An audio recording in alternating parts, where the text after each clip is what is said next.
சுவிசேஷம் சொல்லாவிட்டால் நமக்கு ஐயோ. சுவிசேஷம் சொல்வது நமது கடமை. சுவிசேஷம் எனது பங்கு, என் மேலே விழுந்த கடமை. சுவிசேஷம் சொல்லாவிட்டால் ஐயோ ஜனங்கள் அழிந்து போவார்.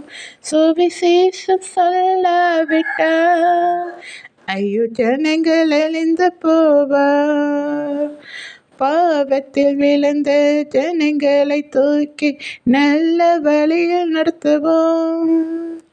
நரகத்தை நோக்கி போகும் ஜனங்களை பரலோகம் கூட்டி செல்வோம்.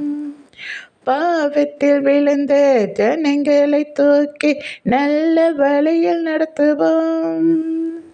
நரகத்தை நோக்கி போகும் ஜனங்களை பரலோக கூட்டி செல்வோம். சுவிசேஷம் எனது மூச்சு, அதுவே எனது கடமை. சுவிசேஷம் எனது மூச்சு, அதுவே எனது கடமை. சுவிசேஷம் சொல்லாவிட்டால் ஐயோ ஜனங்கள் அழிந்து போவார். சுவிசேஷம் சொல்லாவிட்டால் ஐயோ ஜனங்கள் அழிந்து போவார். நன்றி.